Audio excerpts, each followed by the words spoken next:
month with the Department of Justice, and they gave us a lot of good ideas. So what we've written here is in reference to what they told us would be a good thing to do. So we are very happy that there are usually questions and comments from the community. And to make it a more informative experience for everybody, here are the guidelines for the public comment section of our meetings. We've scheduled 40 minutes tonight at the end of the meeting for, you can talk about whatever you want to talk about. And we have speakers, so I'll get to them in a minute. So the guidelines would be, please raise your hand to be recognized.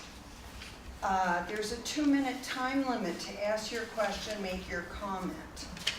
We have a green that shows 30 seconds, so begin to wrap it up for your question or comment. And then the red is for stop. And should we have that laptop? yeah, we'll get this, the big guy. Anyway, if you have more to say, don't despair. You can raise your hand later in the discussion to get another 2 minutes, whatever you need. We want to be fair and give everyone who has something to say at least one time before we get to seconds.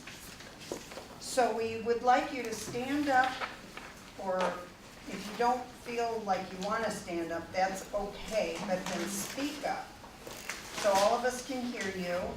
And if you would, give us your name and neighborhood. If you want a follow-up on your question, give us your contact information on a card and we will hand out to you so we can get back in touch with you. And that's just if either you have a question that we can't get to tonight or that we don't know the answer and have to do a little research. There will be time to ask questions of the speaker after their talks. We ask that you don't interrupt during the presentation. And then this is just kind of general, and I know I don't need to say this, but I need to say it, I guess, for me, not for you all. But be respectful to each other. Have a conversation. Don't shout or talk over anyone. If you want to discuss something with someone who is sitting next to you, please be courteous and go to the hallway to have that conversation.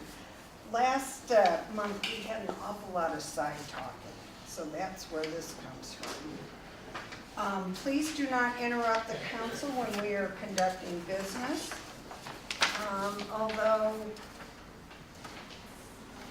I guess we don't have a lot of business tonight. So. If we can keep the meeting on time, there will be time for you to speak to the officers or one of us after the meeting if you have something. We have cards available, so you can jot down something you want to ask either in the public comment section of the meeting or privately after the meeting. And be constructive. If you have a criticism or a complaint, have a possible solution or steps to a solution. That would be really helpful, and then we'll all brainstorm. So, we need an approval of the agenda. I move we approve the agenda as presented. Okay. All in favor? Aye. Okay. And we want to approve the April minutes. I'll make a motion that we approve the April minutes as written. Okay. All in favor? Aye. Okay. Good. That's like a sixth of our meetings. Okay. Do we have a monthly report from the ad hoc committee facilitator, Janet Butts? First of all, I'm going to send you something. You do well. I wanted to ask first of all, how many of you here tonight are block captains?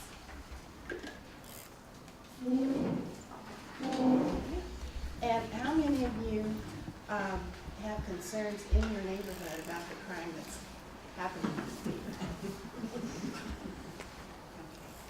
neighborhood?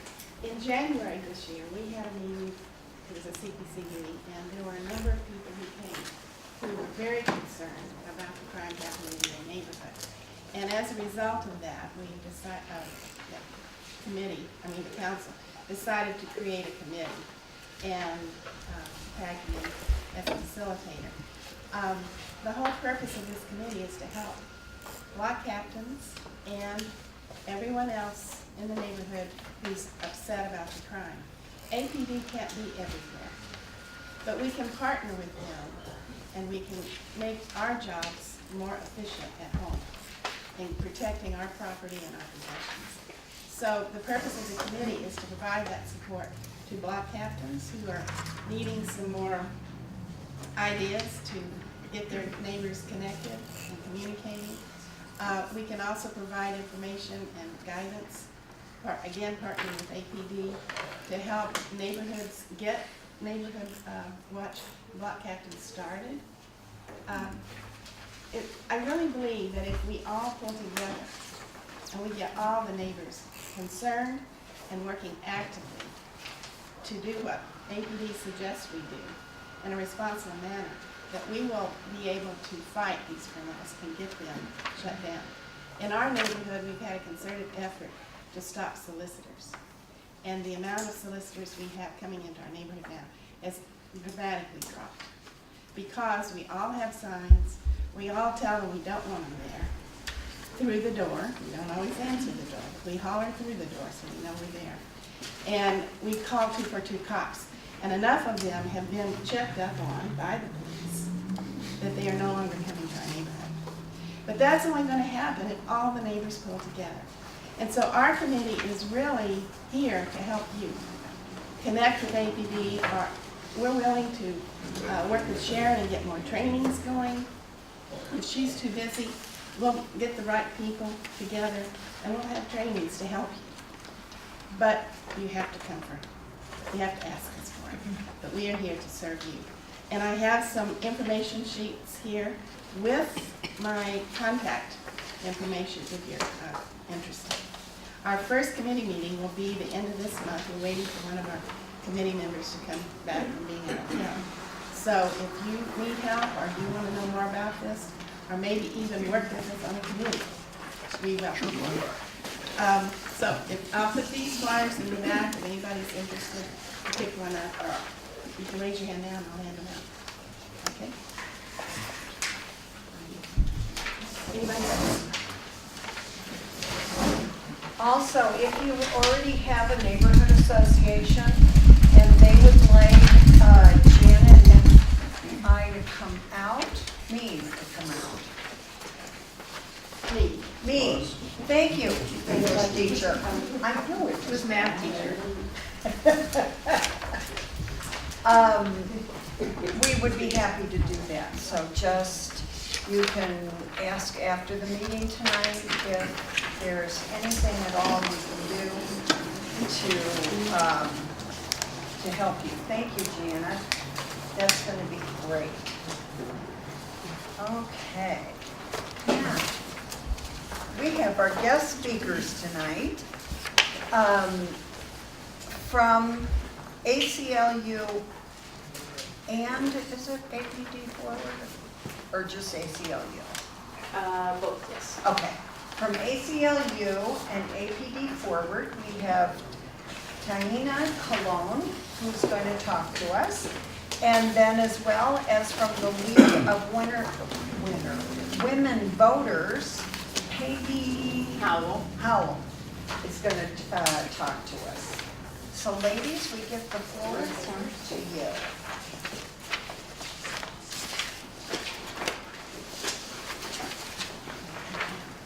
I'm Peggy Howe, member of the League of Women Voters, and also represent them on the coalition APD Forward. That's why Diana wanted me to come. The League is a nonpartisan political organization that encourages informed and active participation in government. We work to increase understanding of major public issues, and the League believes that efficient and economical government requires competent personnel, the clear assignment of responsibility, adequate financing, and coordination among different agencies and levels of government. One of the things we do as an organization, that is League, is publish this directory. It's a political directory of all officials in Bernalillo and Sandoval County, from the city through. And I brought some of those tonight, and I'll share some more if you want them. League joined APD Forward Coalition because we wanted to be part of this broad community leaders group advocating for reforms of the Albuquerque Police Department in order to build a better Albuquerque by guiding and monitoring the implementation of the Department of Justice reforms and helping to restore community trust in APD. APD Forward has two objectives still to achieve. And the first is to ensure that the city dedicates adequate resources to fully fund the necessary reforms and to obtain sustained evidence that the city and APD are complying with the reform agreement and taking real concrete steps to address the problems uncovered by the Department of Justice investigation.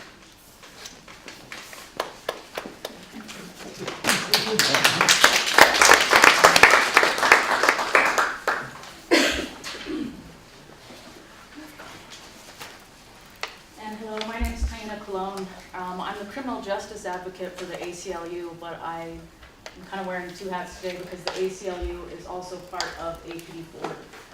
Now, on the back table, I left some campaign summaries of what APD Forward is. It's a coalition of a large group of organizations and some individual citizens who have gotten together with the goal of trying to monitor the reform process, but also to restore community trust in our police officers. We do believe that our police officers are important parts of the community, that they're here to protect us, that they're here to serve us, and we appreciate the hard work that they do. Nobody doubts that. So we want to help the community together to bridge the gap that has occurred because some of the events that brought the DOJ here.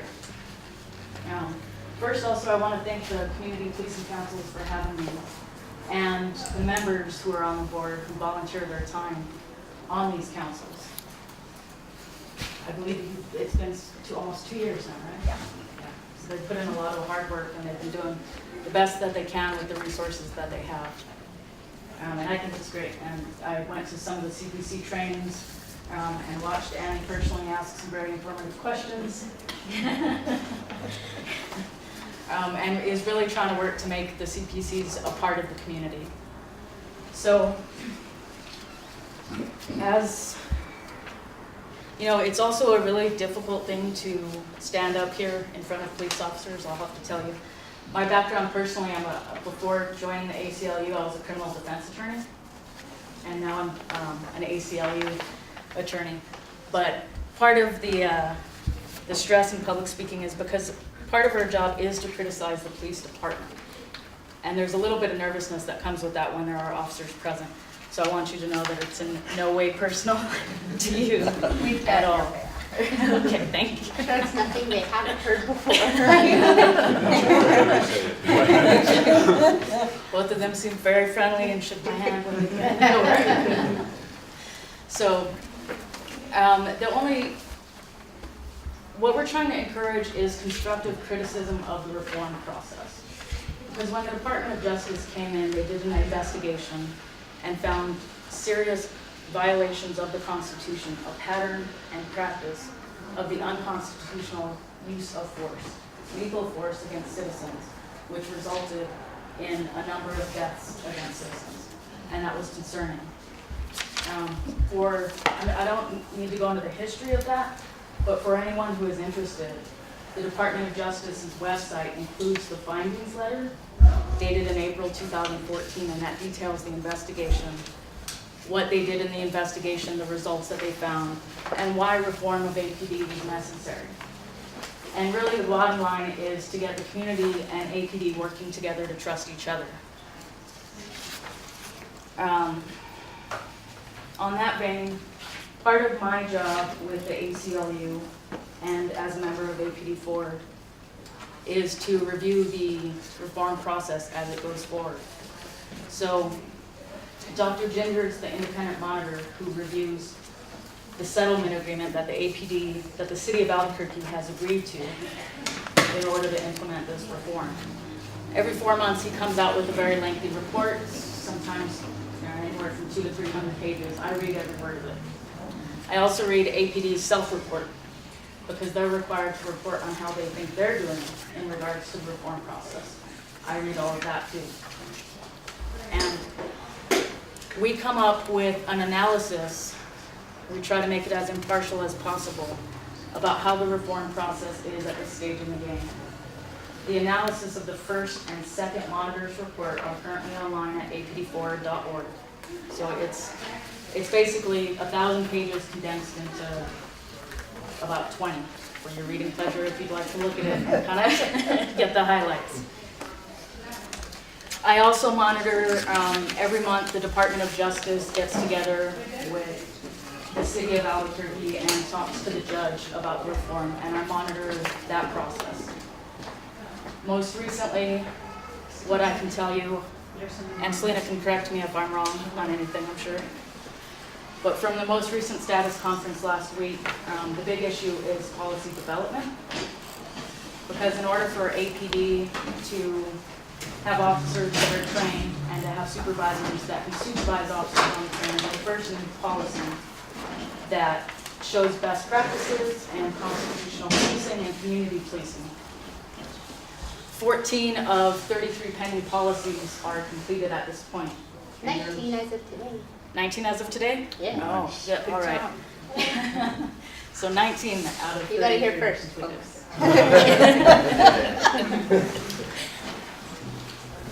Some of the most critical ones, and Selena maybe could help me out, if supervisor responsibilities have been completed?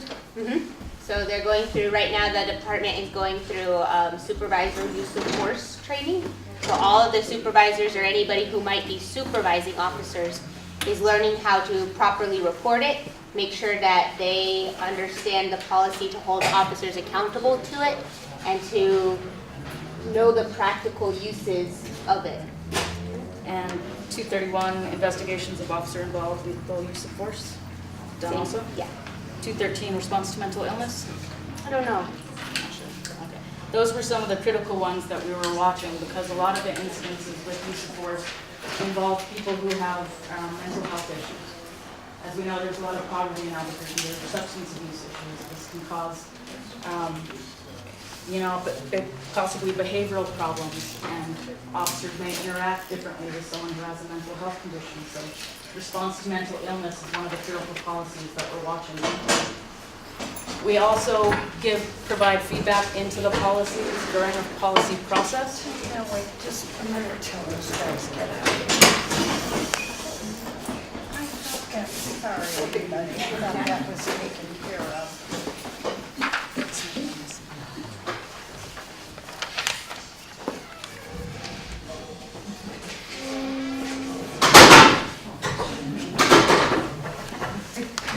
Okay. Sorry about that, everybody. Try to excuse us. Oh, that's fine. Go right ahead. We also get the draft policies from the city, and we review them, critique them, provide comments to the city. The city then reviews them and implements some of the suggestions, hopefully. Yeah. So those are some of the things that APD4 does, and what I want to talk about too is not just monitoring compliance, but also how we can help the CPCs. One of the settlement requirements is to have the community policing councils. And I know that they've just recently gone through a training because the city hired Steve Rickman to help out, to help get the CPCs really organized. And feel free to correct me if I'm wrong, but some of the issues that we've been hearing from the CPC councils together are that there isn't enough advertising to let the general community know that these meetings are happening.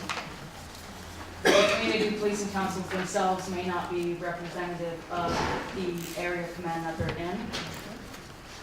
That there's some problems with the selection and recruitment process. And that recommendations to the city of Albuquerque are not getting a prompt response or a response at all. And these are recommendations that the community should be making to APD to help them understand the community better, because every community is going to be a little bit different. The Valley, Northeast Heights, Southeast, and the goal is to let officers know, hey, here's what's going on in our community. Here are our concerns. Here's how our command interacts, and here are some suggestions that we have to how to make APD better, how to make APD more community oriented, how to bridge the gap so that community members can trust APD again. So what we can do is every time that Dr. Junior goes in front of Judge Brack, he reports on the progress of APD. His last report said that 8 of 277 requirements were completed. That was through November of last year. APD's self-report said 119 they thought had been completed, or at least they provided documentation for. So we feel that there's some disconnect between how the higher-ups in APD think they're doing and how the monitor actually believes the reform process is.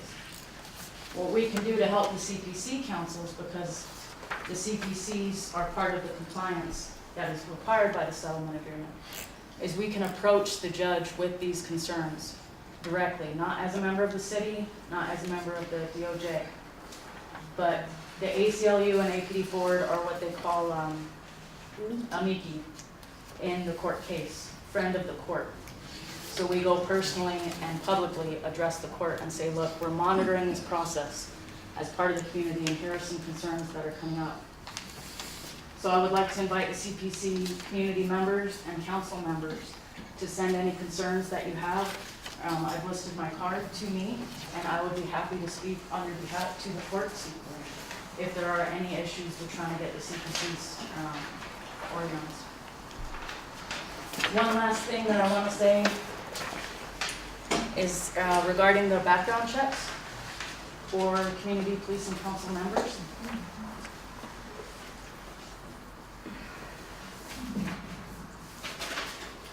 Selena, is this the policy you're relying on? Yes. Okay. Now, here's another point. I really like Selena, don't get me wrong. But we disagree on this. The policy regarding background check guidelines talks about it as City of Albuquerque boards and commissions. There's a separate ordinance which talks about boards and commissions. It's a separate city law that talks about boards and commissions. I don't think that that policy applies to the CPCs, because the CPCs aren't technically a board and commission under that city law. Now, that's my interpretation as an attorney. The city may disagree, but that's something that we would like to bring up as a point of contention in the reform process. May I ask a question? Sure. This is all in reference to background checks?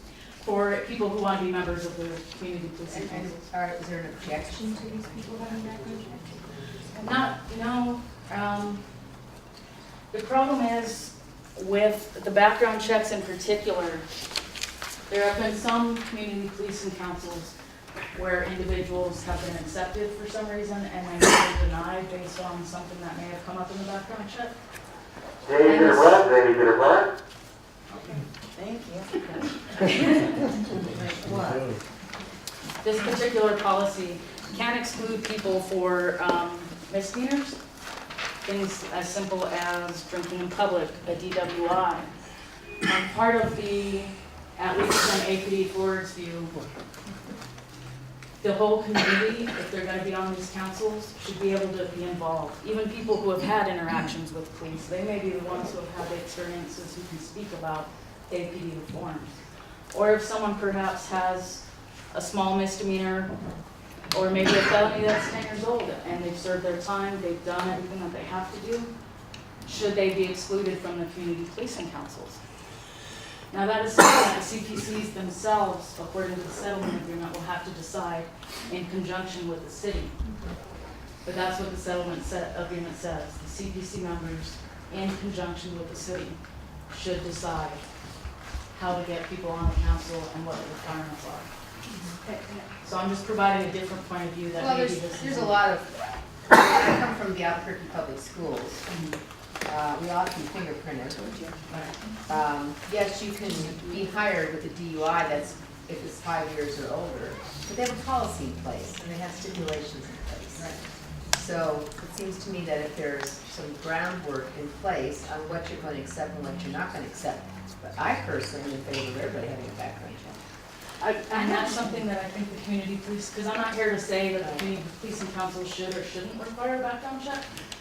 I'm trying to say that I don't think that policy applies to them, and it should be up to them what is allowed and is not allowed in terms of what could exclude somebody from the council. I wanted to just add to that. I volunteered at the library when I think it's been 4 or 5 years ago, but it took almost a year to get my background check done. I don't know why. That's the main thing I could see holding back someone wanting to serve. Maybe a cursory kind of check about the person's character or something, but to really go through the whole thing. I could see in the library, it's important because you're there with kids. I mean, as a volunteer, I could come in contact with people that, it's important. Background check should take more than 14 days. I mean, really. Well, it shouldn't, but it does sometimes, depending on, if you're a volunteer trying to be, wanting to be checked. One second before questions. Do you have more to say in terms of your talk? Or No. should we open it up to questions now? That's up to you. That was really just the point. The APD board is here to try to help monitor the reform process and be a voice for the community and help in any way we can. Wonderful. And we appreciate the officers as well. Yes, thank you. Before we get to questions, I wanted to say one thing about background checks. Because I've kind of taken on, I'm the vice chair, Kenny Holm, you're new. I've kind of taken on the job of tracking people who apply to be on the council here. And we have had some who've gotten very discouraged because it was taking 6 months to get the background check done. And granted, the background checks were being done for the new Citizens Police Oversight Agency, board members, and lots of different groups that are getting involved. But we are working with Selena and trying to figure out, there are other background check policies that are being used for other groups. And some of them mainly say you can't have a felony. And so we want to see if there's a different policy that will work. And I think, Penny, what would be most helpful, so right now we're kind of operating under the assumption of if you have because you have to have a background check to go on a ride-along because you're exposed to sensitive information.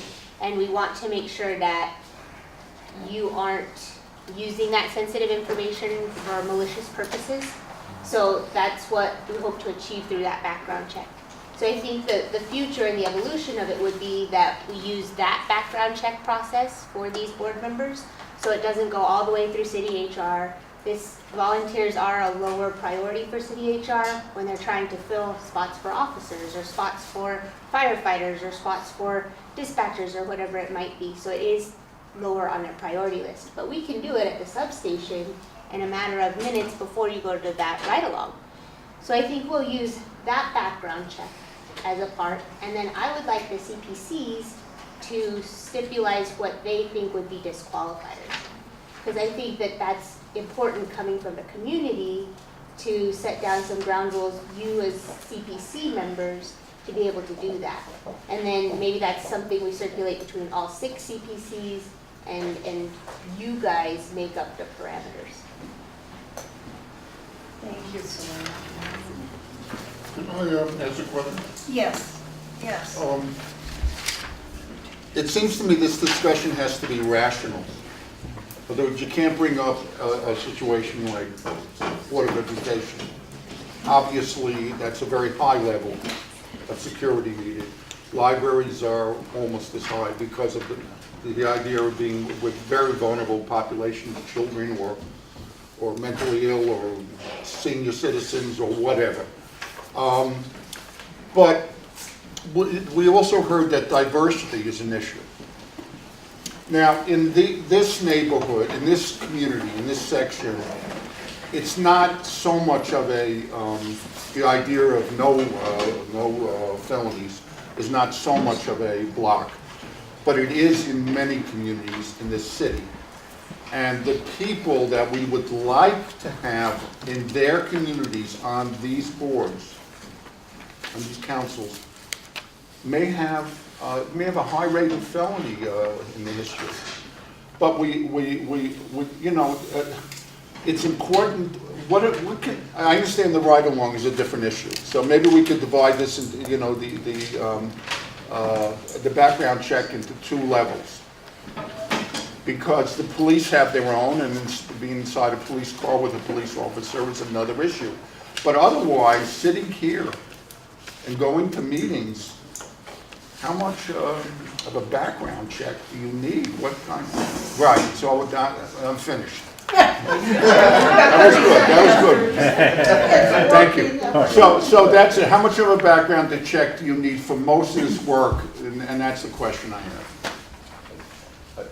Well, and that's something that, Jim, did you know, this is Jim Suter, everybody. He's the chair of the North Valley CPC. And Well, I'd like to this- answer that yes. question, is because we have to go through the 12 weeks of CPA and we have to do ride-alongs too. So we're subjected to it. But I have a question for Tyne when time comes in. Would you explain to him why there was a diversity of the numbers of what APD reported and what the monitor reported and why? I can't speak for APD. I can just tell you from what I read in the APD self-report that they Well, provided documentation. The meeting we were at with the counselors, where the monitor rejected all of those because there were so many errors in the policy written. So, as of the last status conference, just last, I'm either going to say last May or last April, I might be confusing the two. But Dr. Ginger did note that at least 6 of the policies needed complete rewrites in order to be functional. I know the city has hired Judge Lorenzo Garcia to help out with that and some technical writers as well. We're hoping that will help the policy process go along, but part of our concern too is the sustainability of that. Once those positions, if I imagine Judge Garcia is not going to be a permanent position, but that APD itself know how to write cohesive policy. And if I can, just one other thing I want to clarify is the issues that I mentioned with the community policing councils. I in no way want to put that on the community policing council members themselves, because I believe it's the city's responsibility to provide the resources necessary for the community policing councils to function, and I think you guys do a great job. So we're here to try to help you get that. Thank you. Because that has been, 1 second. Well, I have a question, so go ahead. That is one of my personal concerns, is that, and I know those of you who've been here before have heard this before, but we have had absolutely no support from the city that I can get. As far as the mayor goes, I mean, we have ideas. He could put a PSA on television like he did for recycling, about coming to the meetings as well as for the new board members. He could hold a press conference. He could write an op-ed piece for the paper. The electric billboards, I think Selena's talked to us that they may very well be used. It's probably looking like starting not this month but next month. Great. And then so that'll be a real help, I the think. water bill advertisements will be starting in November. Oh, they will. Great. So starting in November, we will have some advertising for our group, and hopefully that will bring in a lot of other people, because we can all look look around and see us. I mean, most of us are of a certain age, and we're probably mostly have some free time on our hands, and that's why we can come easily. Did I say that positive? Good? Good? I didn't say any of us were old. All right. So, you know, we want to get other stakeholders, as they call them, involved. To that end, well, we'll talk about that maybe more when we talk about our training. But yes. Sorry. Yes, I object to background checks on a couple of reasons. One, we've got one of the highest prison populations in the world per capita. We put people in jail all the time for doing very minor offenses. What essentially that does is disenfranchise people from any further public involvement.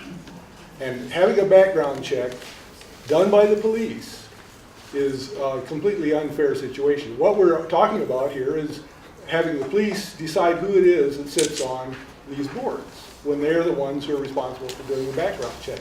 Now, they may not be able to prevent somebody from being on a board, but they can certainly delay it, as we've heard here. It can take a year for something like that to happen.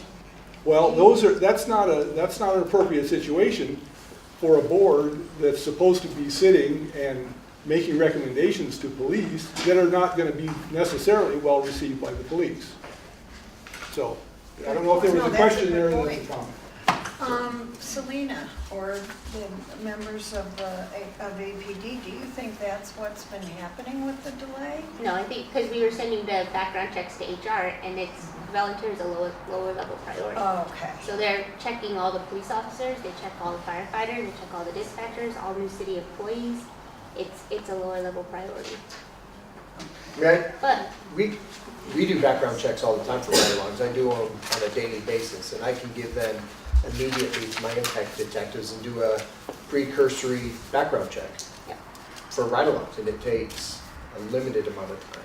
We just have to get approval to do that. yeah, and Chief has said, so I had a meeting with Chief on Tuesday about all of these things, the water bills, the billboards, the background checks. We're going to be coming up with a strategic plan from APD on how to better help the councils. We're probably going to hire a duplicate of me as an assistant community outreach person to be able to help support the councils a little bit better and support community outreach a little bit better. And then that will help with the website updates go a little bit faster because it's just a lot for one position. Yeah. So that is all of those things we've talked about, and he completely said that we could use the background checks for the ride-alongs. But again, I would like the stipulations to come from the council. That way there isn't any APD is denying this person. Yes. And it would be a set form of guidelines on what the community wants to see as part of the, and if it's absolutely nothing, everything qualifies, well then that comes from you guys and you have that information. But I think those stipulations need to come from the board. Okay, so we need your help. And Penny wants to go ahead. I have a question for Commander Remaker, who's here from the Northeast Command. When you do have a background check done for someone who's taking a ride-along, are you looking for massive felonies, or are you if somebody's had a DUI, does that disqualify them from going, or if they've had some time on a minor type of? Ride-alongs are a slightly different deal. Ride-alongs typically take people who are interested, like to come in like Citizen Academy, or they're looking at becoming law enforcement officers themselves. So we're making sure they don't have any outstanding felonies, make sure they're not axe murderers, that kind of stuff. Minor stuff. We really typically I really don't get concerned about. But even for us, though, we get a lot of ride-alongs requests when people have outstanding warrants. It's kind of surprising people show up on ride-alongs for them.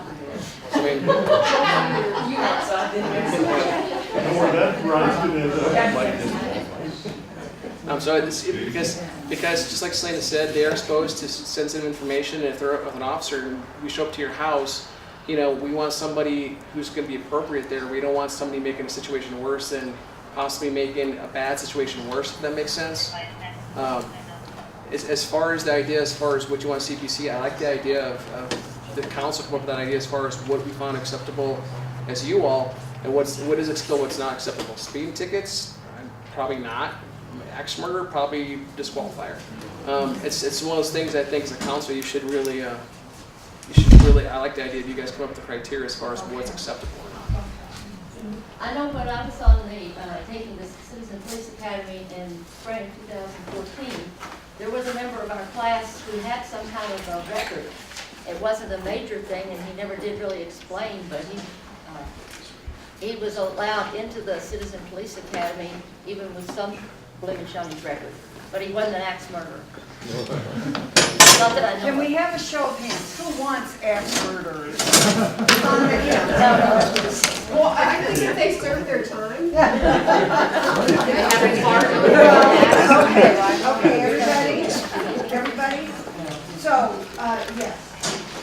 I thought that through our training with the DOJ, I think one of the things that came out, Jim, maybe you can help me too, that came out was when I was talking to a couple of CPC members from other groups, commands, they were talking about doing something along the lines of what you're speaking of for background checks to help with the process, because we all know it's been real slow, especially for us, trying to get new members as we get ready to leave this council and get new members in, but also where some guidelines be set where we can have our input into what's going to be as far as the background check. Because I think, agreement with the man in the green, that it should be more with the councils really making that recommendation, not from the police department or from the city per se. I do agree with certain background checks and putting some guidelines on that, but as far as, some of the delays we have had trying to get new council members is just, to me, it's been ridiculous. It's really been a showstopper. We're trying to get people, and people are being frustrated with it and saying, okay, leave it alone, then I'm just gonna get it. And we did end that, yes. I'd like to go back to the question that was raised before, one of the points you made, Taina, about the discrepancy between how many policies were correctly developed according to Dr. Ginger versus how many APD thought they had completed adequately. Do you know if that's a problem of a lack of clear criteria? Well, wait, a better way to say, has anybody figured out the root cause of what that discrepancy is and is attacking it so from going forward, there won't be that big difference? Things will come together. Any ideas? Well, first I need to clarify that the discrepancy that I was talking about wasn't in policies, but in paragraphs, because the settlement agreement has 280 paragraphs, but 277 that can be quantitatively measured. Okay. So APD's self-report, which went through November, said we provided documentation for 119 of these, which kind of implies that, look, we're in compliance. And then now Dr. Ginger says 8 are fully operational compliance. So it encompasses a lot of different areas of the settlement agreement. In terms of what's slowing up the process, I don't think in any way that it's the the police officers or Selena. I think she's been trying to do a great job working with what she has. I think the change has to come from the top down. And if you have concerns about that, we encourage people to talk to their city councilors, write to the mayor, try to get change from the head of APD all the way down. And that's why some groups like the League of Women Voters, she's passed out a brochure to do just that. So, well, I was getting at something a little more mechanical, I think. Whether it's whether that 119 are okay versus 8 are okay, it was a matter that whatever the criteria for goodness, okayness, just was not clear enough to APD to be able to satisfy the monitor, but they didn't know they weren't satisfied. So I can tell you from the department's perspective, is that okay? Yeah. So from the department's perspective, we were told by the monitoring team that there were certain policies that needed to be in place before they would even review the other work that we would done. So like the community policing councils, so there's 3 levels of compliance: primary compliance, secondary compliance, and full compliance. When it's full compliance, we are on our own, no more DOJ monitors because we are up and running and doing it all by ourselves, right? So primary compliance, according to the settlement agreement, in APD opinion, primary compliance for the community police councils would be that they're established in each area command and that they're meeting. They're probably not fully operational yet because we don't have complete boards. They're not quite as diverse as we would like them to be, and the participation is varying in different levels across the city. But we would rate ourselves, when it comes to CPCs, at primary compliance. Well, the monitor hasn't reviewed or reported back to us on that paragraph specifically for the CPCs. And he had told us it was because he was focused on the main policy portions in that first couple of reports. So when we report that 170 paragraphs should be at primary compliance, it's things like the CPCs, or things like our public outreach programs where we've established websites in each of the area commands, or crime statistics, which are all up and running. But they haven't necessarily been reviewed and checked off on by the monitor from APD's perspective because he was focusing on those primary policies. Good or bad, that's just how we kind of have rated ourselves within that report, to give a much clearer picture because this group can be working on policies, but yet my job is community outreach, and we're working on this other section. And then Commander Rimmerker has a completely different section that he's involved with, and he's still working at the same time. So just because this team, might be working in a different direction and not as quickly, doesn't mean that other pieces aren't functioning and working as well.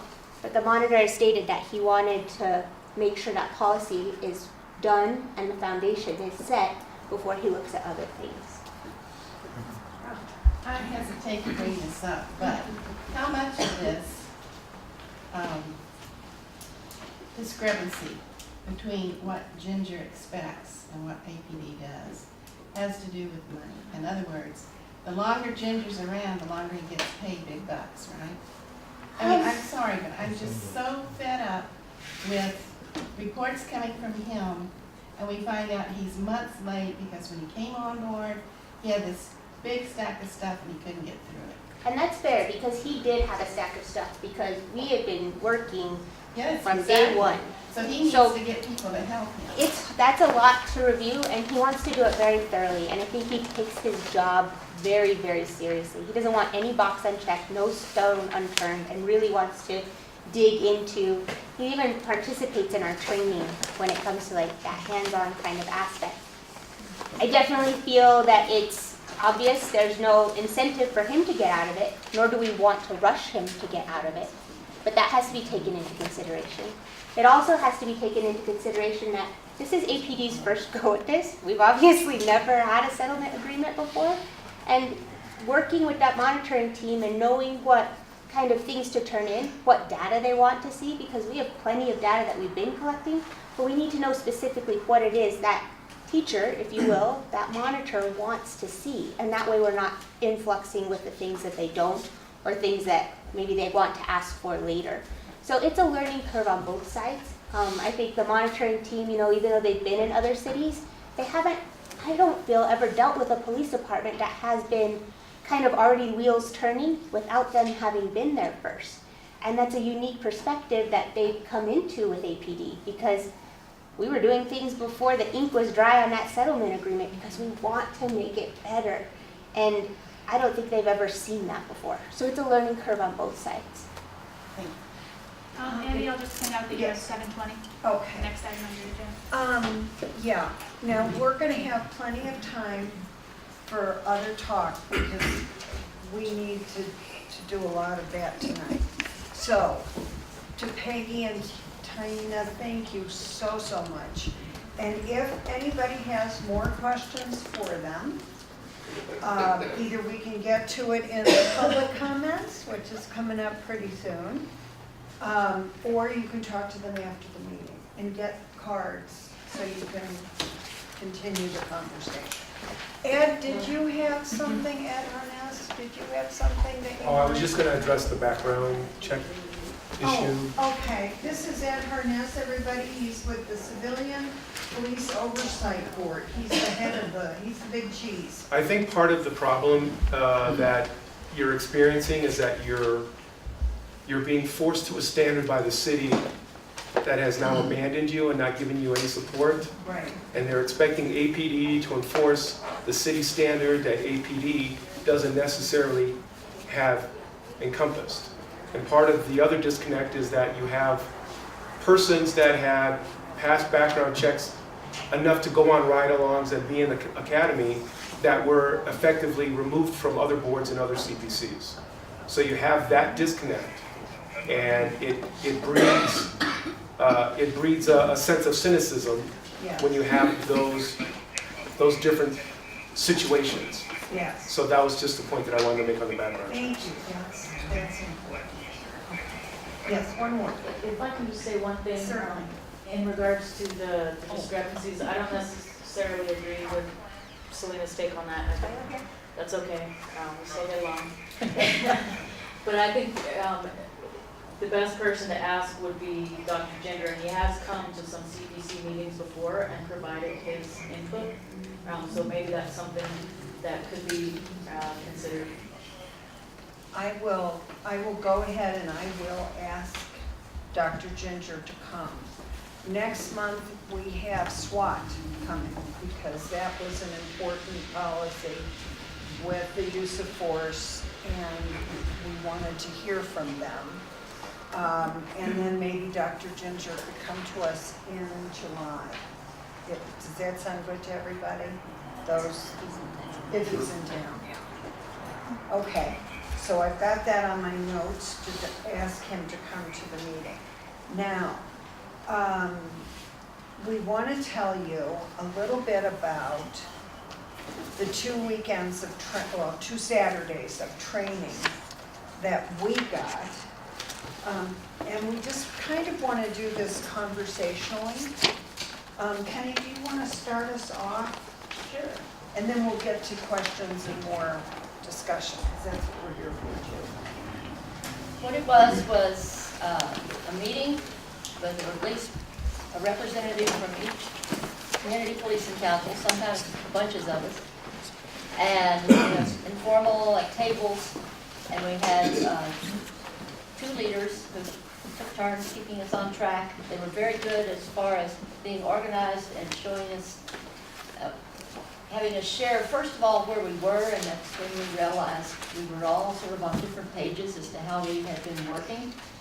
And then they guided us through some ideas on how we need to regroup and use the experience that we gained muddling around for 2 years almost in order to come up with some guidelines that will help all the CPCs in the future. And what I thought I'd tell you about is the final homework they gave us. Oh, Lord. Final homework, yes. These are areas that need to be worked on. I'm going to stand up because I'm going to. Anyway, there was a CPC or some other person assigned to each one of these items. We're supposed to report back by next week as to what we've done in the draft, and hopefully by June come up with something workable. So there's time constraints here. And revise and compose meeting guidelines. Eric with the Northwest Command is doing that, and he's taking some guidelines that we already have. I don't call them best practices, but he's taking some and working on job descriptions for the officers. They're going to talk about, he's going to come up with something on meetings, executive session, if we, like we're going to interview people, this sort of thing. And like what we talked about tonight, what constitutes eligibility for being on a CPC. Jim Suter, who's here from Valley tonight, is heading up revising and writing the recommendation process, because they said we needed to clarify that. Since one reason that some of the recommendations from some of the CPCs weren't getting answered is the route was unclear as to whether it needed to go through someone at the area command first and then to the chief, or through Selena and then to the chief, or how it was going to go. And so he's working on clarifying that process. And also, since we've had the Citizen Police Oversight Agency, Ed Harness back here, he has homework, to work on clarifying the process where any recommendations that come through their group and go to the chief. So that's kind of something that's got to come together around June 15th. Todd and Joe from Southeast, I believe, are going to work on a double whammy. She said we need branding images and a key message. And that's something that people can find it easy to remember so they won't get the citizen policing councils confused with any other stakeholder groups or neighborhood watches or whatever else. Then there's number 6 was, Selena gets this one. Identify processes and timeline pertaining to website postings. And that's where we're posting our minutes. And I've noticed she's already got some up for whichever one's listed last on the page. Already done, I just finished them before I got here. Okay. Excellent. Yeah, we've all been Thank making you. PDFs out of our back minutes for the past 14 months or so and sending them to Selena and overwhelming her with them so she can put them up on there. And if you go to the home page for the city of Albuquerque and go down to their A through Z to where you get the Community Policing Council and go to that page, over on the sidebar there's a little thing that says minutes. And then you can get that and look up the minutes from previous meetings. All of the CPCs are supposed to evaluate something called CIVNet, C-I-V-N-E-T, which is a community social media site. It's not Facebook, it's not Nextdoor, we're not sure yet what it is. As far as the possibility for it to be a way to communicate between and among the CPCs. Jessica Herbert, who was one of our facilitators, was to provide information on volunteer background checks, and what she came up with was the present city list, which is really intimidating. When we interviewed somebody and started asking him about all these felonies, he looked like he wanted to run. And it was because he felt humiliated, I think, because he'd already filled out the application. Number 9, all the CPCs are supposed to develop contact lists for community businesses, advocacy groups, faith-based stakeholders. And this is to address the idea of getting more people on who represent the diversity in our community, and also to ask them for opinions and input. Constance, who's not here, is working on businesses for ours. I've taken on checking on faith-based, and I'm trying to get a college-age student who also would represent faith-based organizations to find a church that will help us find that. Advocacy groups, we have a whole list now if we can get the Albuquerque APD forward from their website. Oh, and she's doing schools. So we have all this to accomplish as soon as possible and get it back into our teachers. And what I wanted to mention to you is update you also, because we talked about recruitment, and Valley has probably got the biggest board, and I don't know who has the smallest. We're in between, but we're all going off at the end of November. And so there is work going on as far as standardizing the process. We've already addressed some of that. Right now, we have Selena has 3 applications that she's brought for just us to look at. And we've had 3 withdraw who had applied because they, well, one had not quite applied, but she decided after looking at us, it took way too many hours and she had small children and wasn't going to be able to do it. And the other 2 were kind of along the same lines, but frustrated with the system.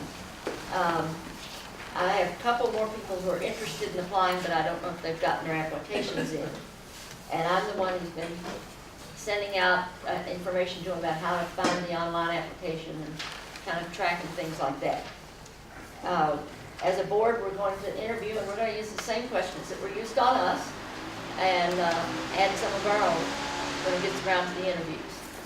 And right now, that's where it stands. And if you think you want to serve on this kind of thing. Hopefully, the pathway will be a little smoother as the months pass this year, and the next set of board members will find things a little smoother.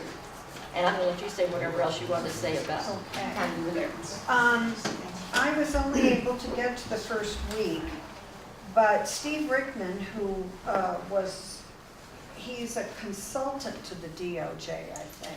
And the community outreach monitor. And the community outreach monitor was there, and he was very helpful. And one of my big beefs, again, was with the unresponsiveness of the city. And I want to say right now that every experience I have had with APD, with Commander Rebeker, who's the head of our substation here, and with Selena and all the officers that I've come in contact with, they could not be more helpful.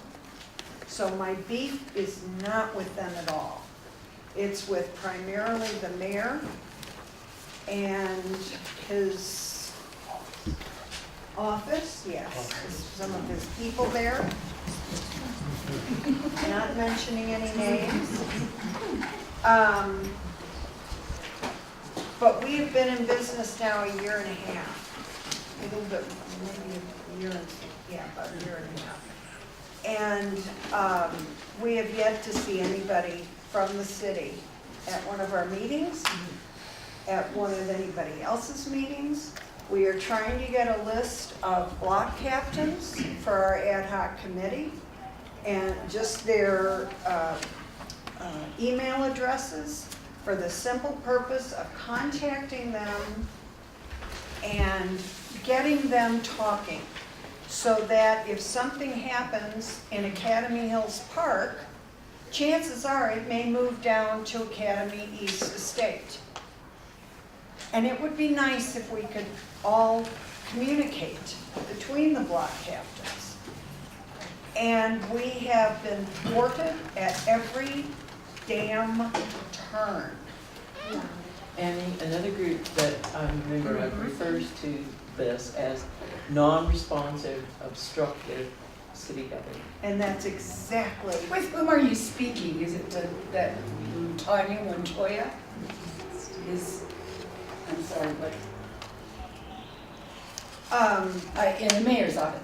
I mean, I've been coming to these meetings forever. Mm-hmm. And I think it's the second meeting, you guys said that because there were some serious concerns among community members about what was happening on the part of city administration.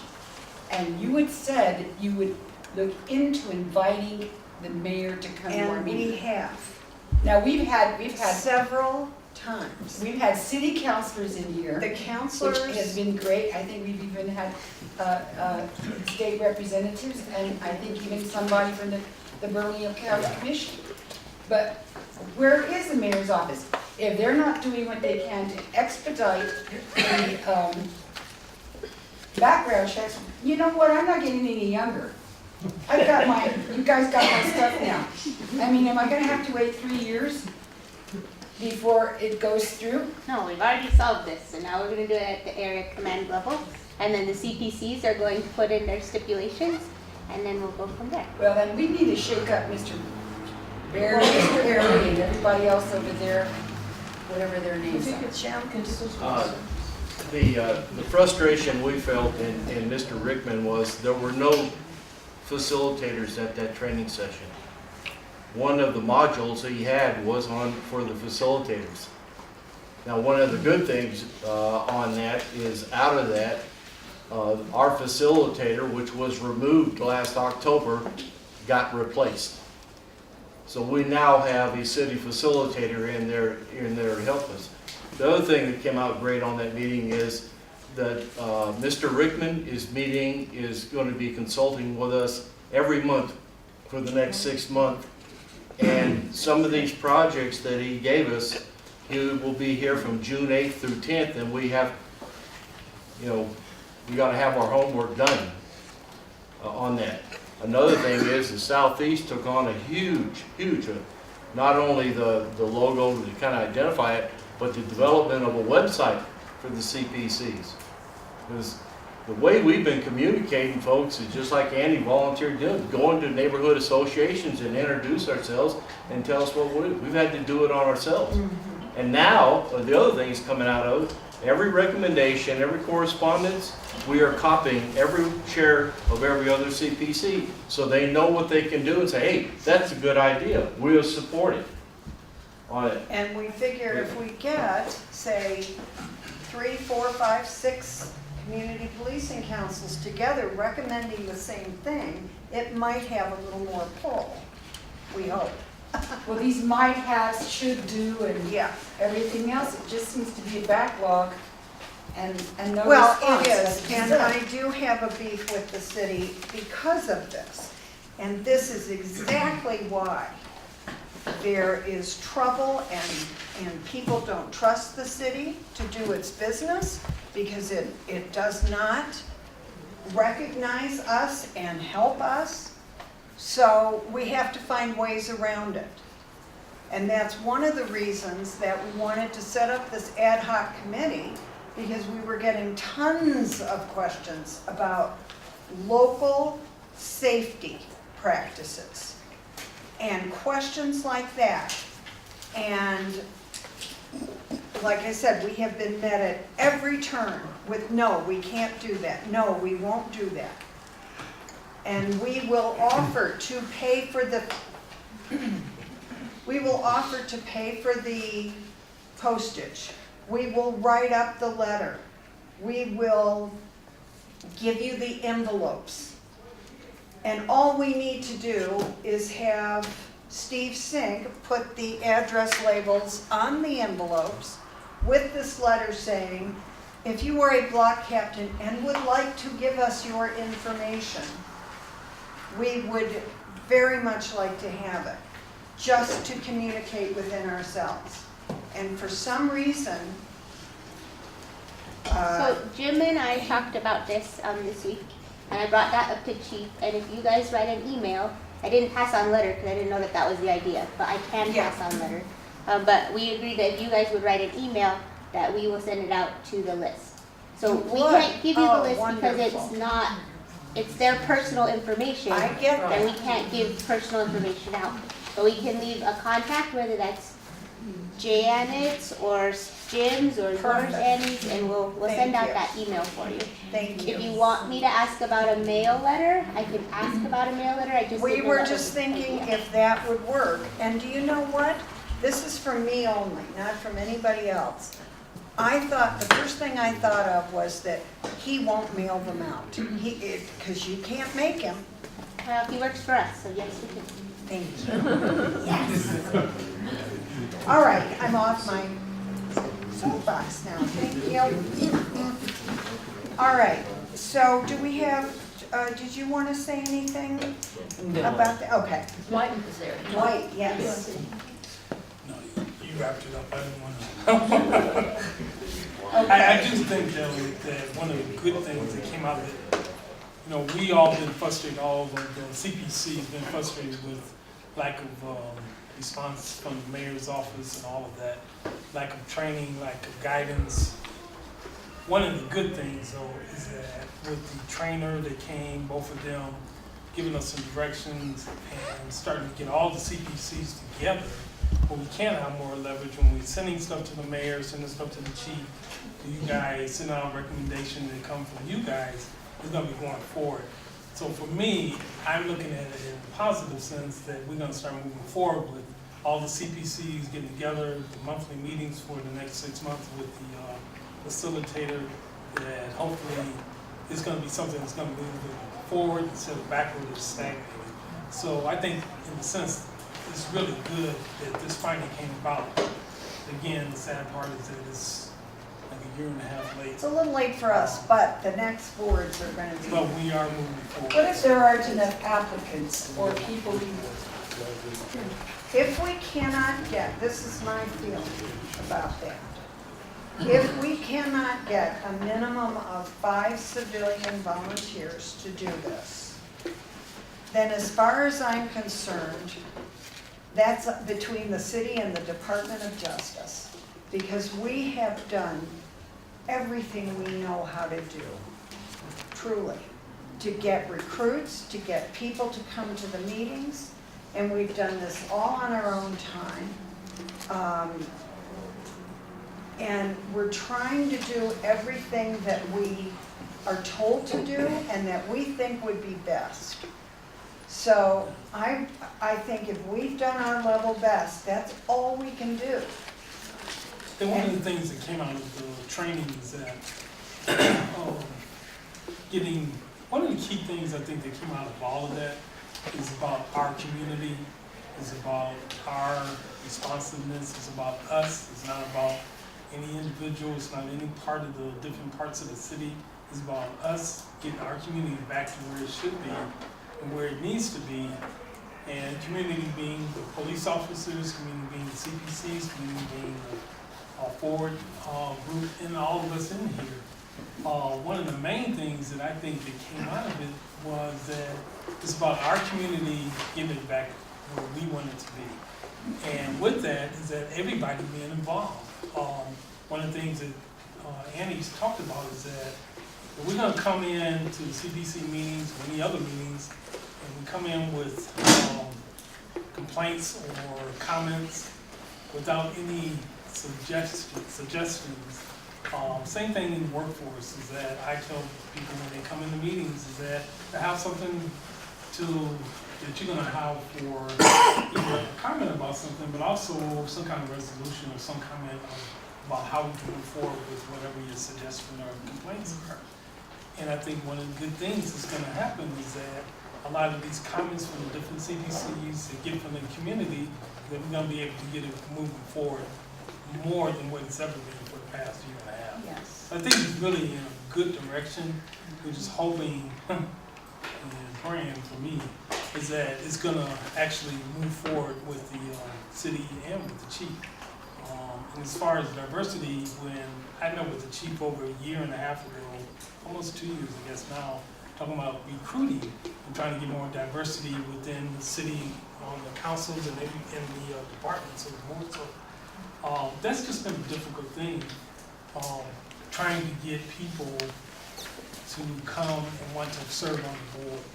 A lot of people want to come and make comments about things, but nobody wants to serve and actually get involved in doing some of the things that need to be done to make it successful. So I think that bottom line is that we're gonna move forward, and hopefully in the long run, it's gonna be good. And you and Selena will get along. And just to support what you, go back, what you were talking about, the CPCs working together and strength in numbers.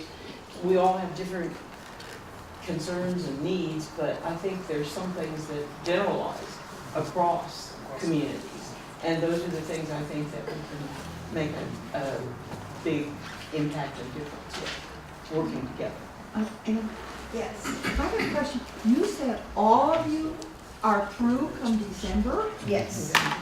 November is our last. What kind of continuity is that? Well, this is part of the problem, because last year we had 3 people that had 1-year terms. Oh, okay. 2 of us, Penny and I, had 2-year terms.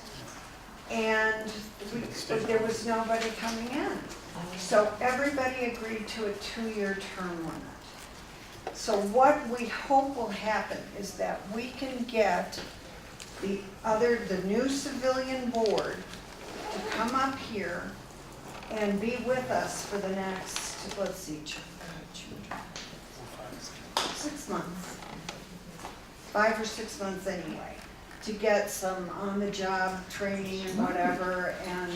And also, I feel very strongly about this, that, and I would imagine the rest of them do, the rest of everybody here do, is that if I can be of service after my term is up, if there are questions, if there, whatever, if there, gee, I need a way to do this and that.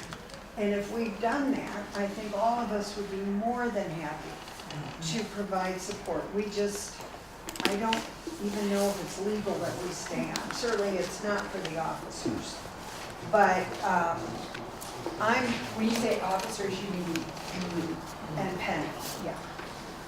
And Jesse, do we know if we will have facilitators for the next few years? As far as I know, but in all honesty, I have not heard one way or another. So to my knowledge, you will.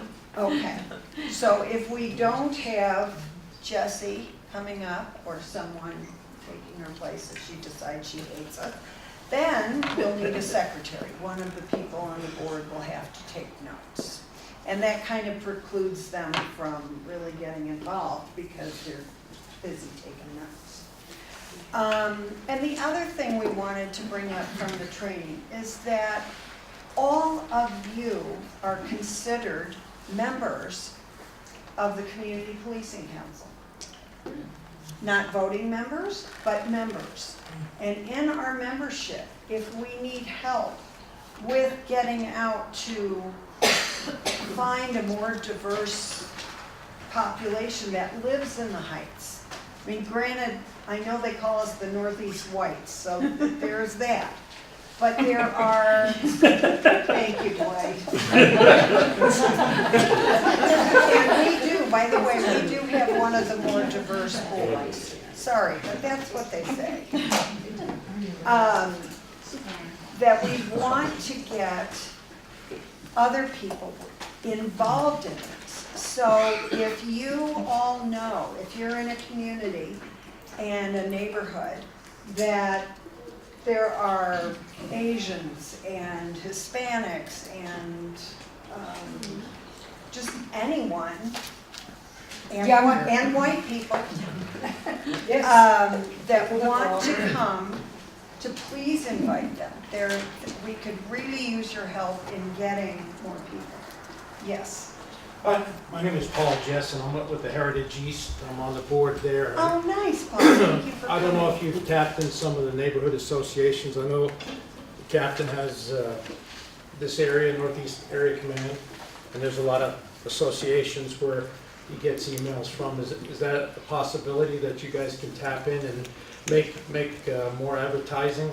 I send a personal email out, well, not personal, I mean, it's one email, but I send it out to the list I have of all the Northeast Neighborhood Association presidents and vice presidents. So you send it out? But you don't get, you haven't gotten it? Not personally, no. And I don't think Carl has gotten it, and I'll make, I'll get your information. I want to thank all the... That'd be great. I want to thank all the law enforcement guys here. Appreciate your help, and we support you. You bet. As you guys do a good job, and you make those split-second decisions out there.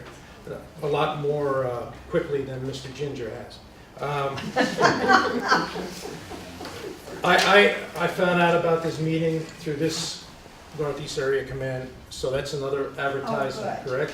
Yes. How much are you planning on spending, or how much is the city going to spend on, this is probably for Selena, is for the advertising on those boards? Is it free? So the billboards are part of APD's current contract.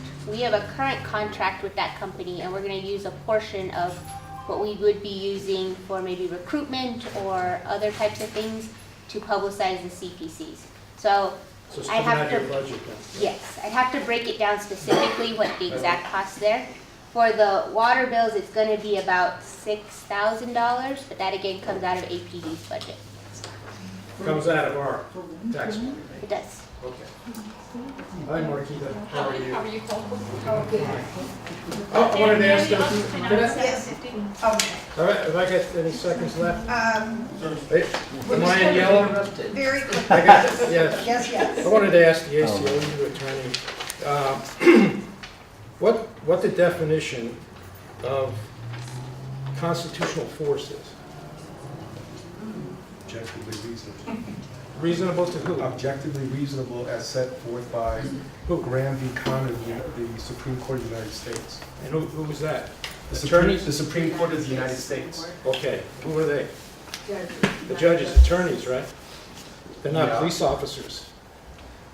They're not reacting as quickly as they have to react. They're laws. Those are the laws and the standards that we all have to follow. Okay. Not everybody follows the standards. Yes, they have to. I'll beg to differ with you, and I appreciate all these guys and gals and their work. And the problem is, sir, because there's just too many attorneys in the mix. That's my opinion. Well, you're entitled to your opinion, sir. That's right. You're entitled to your opinion, sir, but ultimately, we have to have some standards within our society, do we not? Who's making the standards, sir? The government that you vote in and that you put in office. I didn't vote. Well, It's government insert. well, then, there's your solution. Now, we've got, Nothing the personal last, if you're a lawyer. the last portion, and believe me, you may talk to whoever you need to after we'll have, yeah. All right, so now we come to the last part, which is kind of, we hope it's not a free-for-all. But it is crime stats and questions from the public. So, Simone, do you have any crime, what's going on in the Northeast Heights? LT will tell you. So we ran crime stats for the Northeast Area Command from March to April. For auto thefts being warmed up, where people are warming up their vehicles in the morning, there was a 50% decrease from March to April. Primary factor of that is weather's getting warmer. However, believe it or not, the nice weather that we've been having, we still get them in the morning. And I'm not quite sure why. There's a 16% increase in auto thefts in general outside of warm-ups. There's a 6.5% decrease in automobile burglaries and a 35% increase in residential burglaries. So what that tells us is we have You said 35? 35% increase. And that's from March to April, just from month to month. And we know historically, when the weather gets warmer, our burglary rate goes up because there's more people outside, people come outside, people are outside longer during those times. So that it's not such a unexpected increase. But those are the stats that were provided with me. So what that tells us is that we have to get out to our community associations, our neighborhood associations, our faith-based partnerships, and start preaching to them about hardening their targets, making sure that they're taking their property out of their car, making sure that they're taking care of their property so they're not easier targets for these offenders that are taking advantage of them. So that'll be our job in decreasing those stats. We do a pretty good job of it. The problem is we have a very large area command and we have limited resources to reach everybody, and not all neighborhood associations are active, and that can become problematic. So as we move on, we have some strategies to increase those type of activities, and we look forward to doing that. I have a briefing from the robbery department as well. We've seen an increase, and this one's a little scary, we've seen an increase in robberies of elderly people in the evenings that are coming from the grocery store and going home. So the thought there is that sometimes you take your groceries, you put them in your car, and then you use the light from the garage, right? And you don't close your garage door. And then we've seen a couple of suspects go into the garage while that light's on, where you might go inside your house and you're making trips back and forth from your car, and then they target either things that are in your car or your purse or something that might be on you. So we're advising people that don't go shopping when it's like about dusk out, and don't go by yourself, especially if you're kind of in the more advanced demographic, because it seems that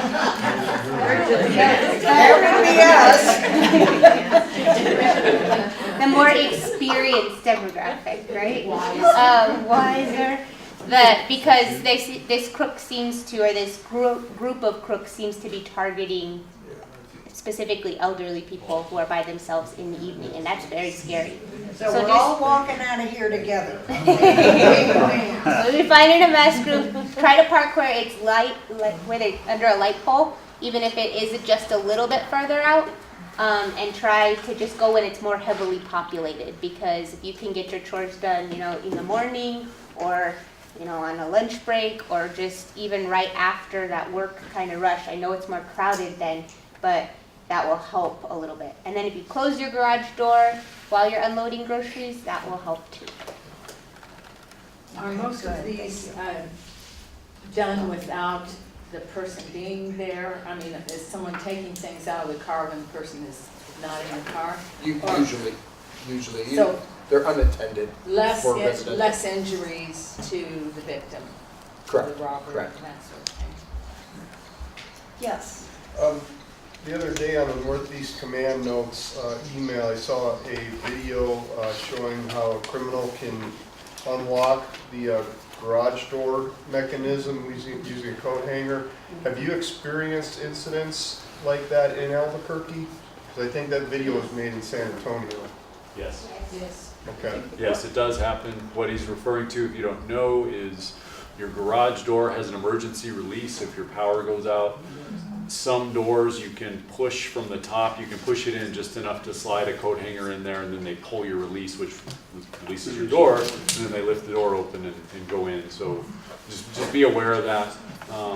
You can lock the inside door. I tell my mother and my grandmother do this all the time because they live by themselves. Lock that inside door to your garage and even that outside door to your garage so that if they're in their garage, at least they're just in the garage. They're not inside the house as well. One more thing, in the summer, it always happens during the summer. Swamp coolers, people crack their windows for the swamp cooler. I mean, if you have refrigerator in there, you're good to go. Make sure the window's closed and locked. If you crack your window and you leave, shut off the swamp cooler, close that window and lock it, because a lot of these burglars we get in the summertime, they just come up and they open the window. It's already got half this much open for the swamp cooler. What if you have a wooden lock where it can Well, only if you slide like if you have 4 slide, inches? if there's things you can do. I mean, if you have like some of the rebar, they made it better so you can get out just as a fire, but you can't get in. As long as you take precautions like that, but just be aware. And same thing at night, people crack their garage doors for their cats. This much space, Matthew can crawl through pretty easy. So just be careful. Same thing, cat doors, doggy doors. They still use those all the time. You might get some sense of cat coming through. You know, all this information is available through our crime prevention specialist. If you have any questions, you're always more than welcome to call Sharon Kress at the Northeast Area Command, and she can provide these crime environment prevention methods for you, and she'll come out to your house, provide it for you. It's really a helpful resource from the police department to the community. And we also have a lot of brochures in the back from the police department, about these various problems and ways to help yourself. So, yes, sir, you had your hand up. One of the things that I was going to point out is on the swamp coolers, there's something you can get called an up duct, and it goes into your ceiling, and then it'll vent through the attic to where you don't have to have your doors open with a swamp cooler. Another suggestion is that with the door between the house and the garage, put a peephole in there and set up a 3-way switch on the light that you turn on to turn the lights on in your garage, to where you can have your door dead bolted, look through the peephole, turn the light on if you hear noise, and you can see if somebody's in there. But you're protected with a locked door. Yes, yes. Well, I want to go back. Yes, go back. To background checks. Okay. The thing that stood out in my mind was this young woman's statement about being with a teacher, and if there's a DWI and it hadn't been for 5 years, then they were accepted. It was not an issue. Well, and from what I understand, the gentleman that was on the CPC board, he had a DWI, and it was 13 years ago. So it seems to me, if the school system can accept somebody after 5 years, so I think that there needs to be some guidelines and some acceptance, because I can't see anything wrong with a guy that had a DWI 13 years ago riding around in a police car with you all. As long as they don't let him drive. But that's what, no, that's, and does anybody have some suggestions or criteria about being on? Yes, I have a question. Yes. People who commit a felony. Wait, everybody. Don't make me strike another gavel. Start People who again. are found guilty of a felony, are they allowed to vote in general election? Yes. Yes. After a certain time. No, They have to receive the roll of probation. Has to be, everything has to be done. Stated. Yes. About the two things, if I can just reply to that.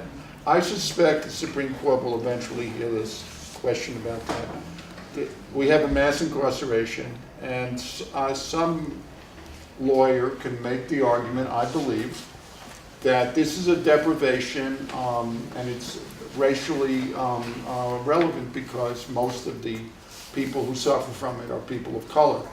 And it's insane idea to deprive people of the right to vote for an old felony, a lifelong prohibition to vote. That's one thing.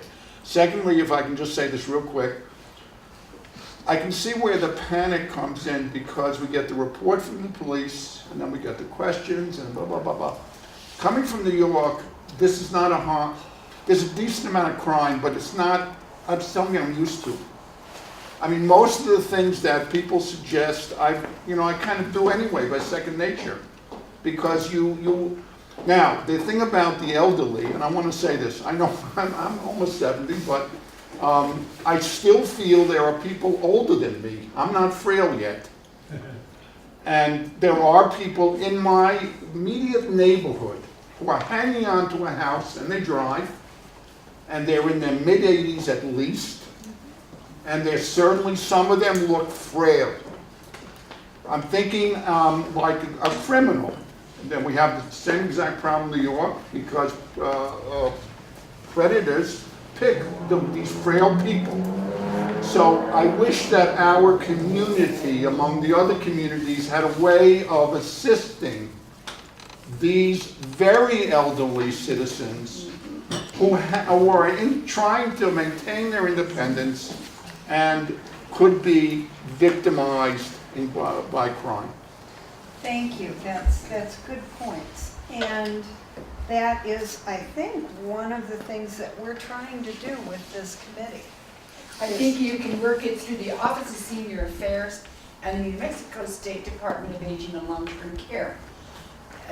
If you look at both of those agencies, they do a great deal of things, but one of the things that they don't do is what you're talking about, is having more community involvement in looking out for the frail and That's how right. they want to be.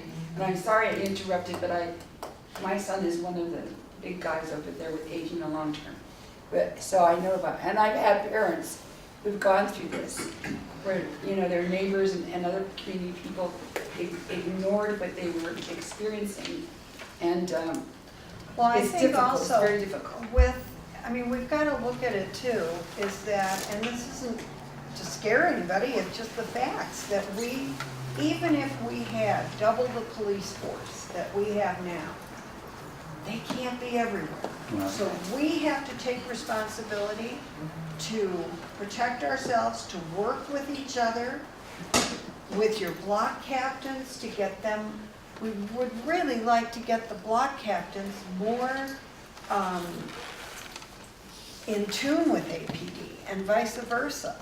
Now, I have detected, not necessarily, this is just very general, not within the Northeast Heights or anything like that, but there's kind of an us versus them mentality when it comes to a lot of it's like the police officers, granted, have gotten a bad rap for things that they should get a bad rap, but then there's a lot that they shouldn't get a bad rap for.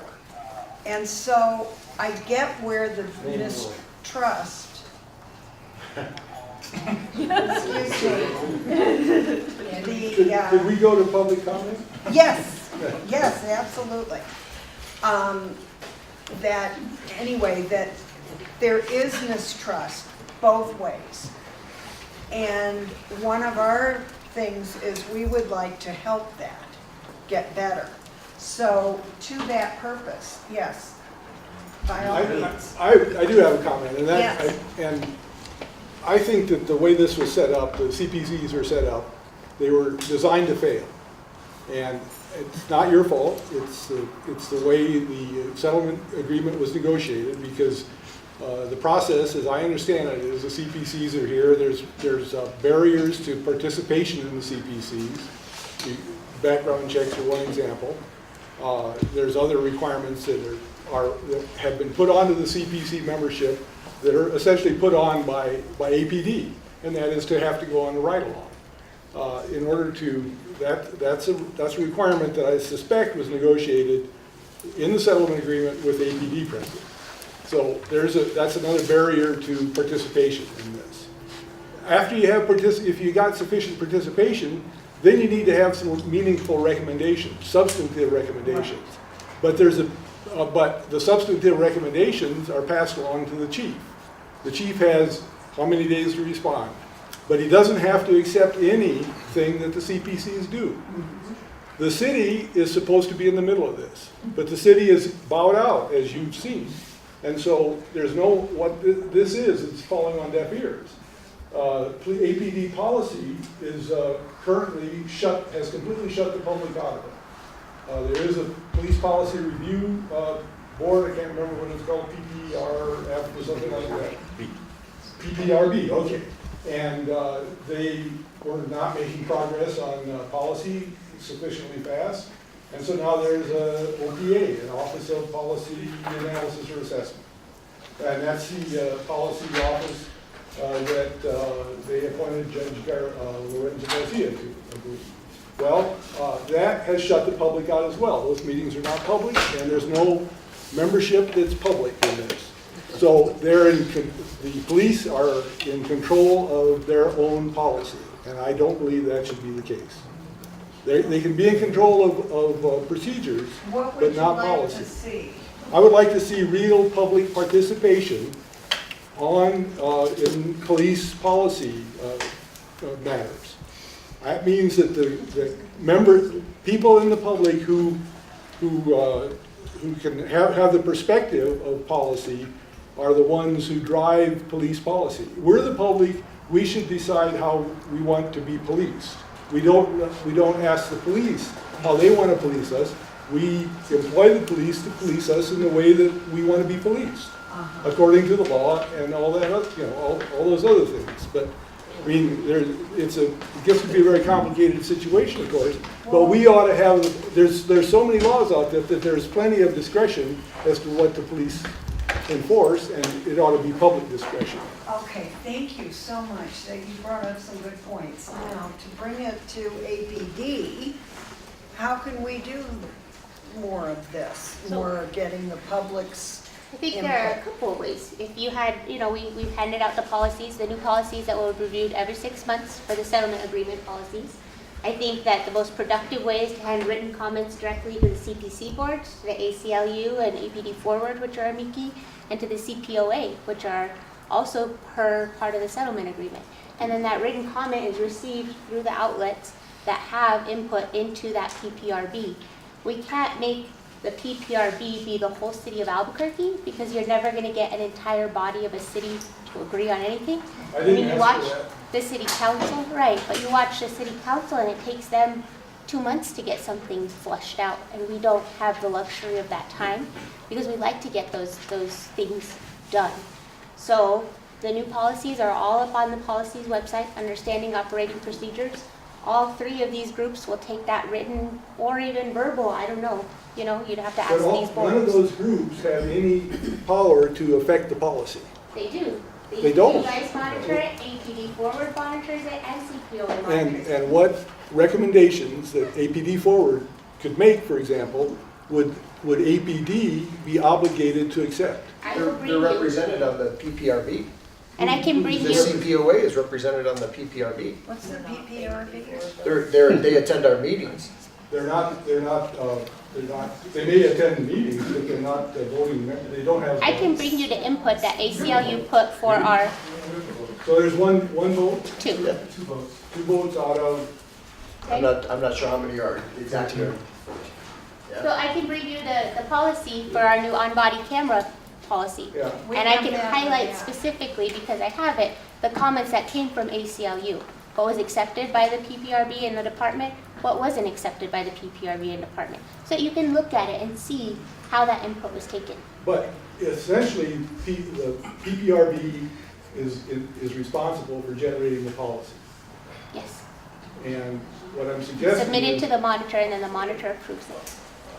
right, no, I understand, but they're the ones who are writing the documents. Improving after it's been written by the Office of Policy and Development. But they write the documents. Help. Yes, Jim. The mental health, they call it MRAC, also is supposed to be reviewing policies, and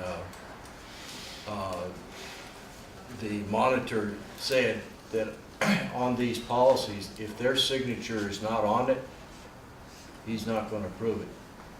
And they asked it to be reviewed, at the beginning, at the middle, and at the final on each one of the phases. And there's 19 of us, 19 citizens, that are on that, and they're handling the CIP. And that was in this process. These officers had 15 days to respond to every single solitary policy that was in, and then if there was changes, it went back through the committee and through the process, and that was some of the frustrations we were feeling, like people like MRAC and that weren't getting in, on that, and why the monitor said nope. So, but MRAC has, unless their signature is on it, and that's all your crisis intervention stuff, if their signature is not on it, you'll throw it back. Yes. Perhaps this is an opportunity to discuss the new planning, the new policy development chain that APD has. Yes. There is the new Office of Policy Analysis, which is meeting on a monthly basis for about 4 hours. And it is designed to try and be a bit of a think tank to try and develop policy by examining data, best practices, and other policies throughout the nation. Those policies, as they develop and come out of that OPA, go to the SOP Review Committee, which is about, I believe, 6 members. Of those 6 members, one of them is a CPOA representative. There are 2 representatives of the CPOA at OPA. And then there are 2 members of, once it goes through the SOPRC, the review committee, it then goes to the PPRB. In between SOPRC and PPRB, the policy goes up for a comment on the website. So everybody sees it, and every officer can comment on it. Everybody who's a stakeholder can go and comment on it, and then those comments are taken to the PPRB, and ultimately that's where the policy will be approved to move forward to the monitor.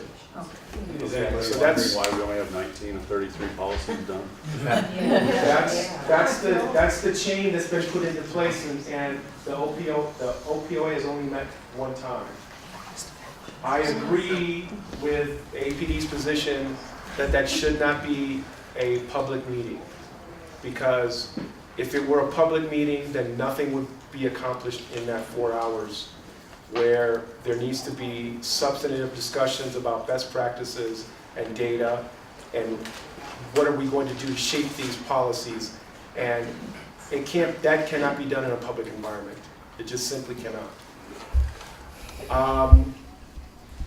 Where part of the problem is, and that where I agree with the doctor, is that ultimately, as the CPOA, it is only a recommendation that comes about. And our only leverage, ultimately, is public influence. And so that's why we have to garner support from the public to make recommendations and then come back to the chief and say, Chief, this is the recommendation, why didn't you accept it? And then have the public make that decision as to which way they believe is the proper direction. That's our leverage. If anybody wanted to write a policy and present it to the POB, the Police Oversight Board, they would gladly take it and they would gladly present it to the Albuquerque Police Department. It's a very difficult process to write a police policy. It's very arduous and there's a lot that goes into it. We welcome the public to the subcommittees for policy that the POB does, and we welcome public comment as well. So if you want to write a policy, write it up and we'll send it up the chain and see what happens. That's what we can do. Thank you, Ed. And we want to all work together with the Civilian Police Oversight Board. I get so confused with all the acronyms that I'm saying it out loud. Could you publish an acronym sheet? Yeah. Glossary of terms. Yeah. But I did not understand anything, I'm sorry. I understood nothing. I don't know the acronyms. Yeah. Yes. One thing that I wanted to say is that if, SOTA provides some of the policies that have been approved, and if the public does have concern, AP4, ACLU as an EP does get input into that Dr. Gender also receives and reviews to see if APD has taken that into account. So you're welcome to bring that to my attention. I've left my cards there. Another is that the CPC, if they decide that they want to have an input on a specific policy for some reason, maybe that's an avenue that the CPC could take to make the recommendation. Yeah. And my hope is that, the whole point is to bring the community together for all of these ideas, even if we don't all agree. That's right. And that in some way, the CPCs can outlast the settlement agreement too. Yes. Oh, and I just had a question. Yes. If someone wanted to apply to be a member, Yes. how would they do that? Because I'm not the most tech savvy person, but I cannot for the life of me find a link without someone emailing it to me. We have that answer right here for you. Awesome. And we do look forward to working with the APD Forward, ACLU, the Police Oversight Board, and all the other CPCs. If you have ideas for recommendations, write them down, get it to us, and we then can make it into the form. Jim Suter's working on the recommendation so that it'll be a set kind of, every CPC will use the same format, and we will do our damnedest to get that at least looked at and hopefully taken. Yes, and this is Todd. Yeah, And he is with the Southeast CPC. thanks.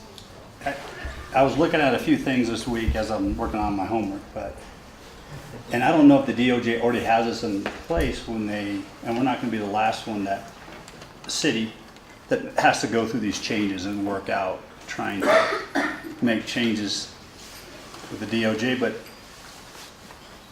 we can maybe build it or complement, I don't know if they have a software that they gave us or the DOJ to where, okay, here's the 9 that we like, here's the 100 and something.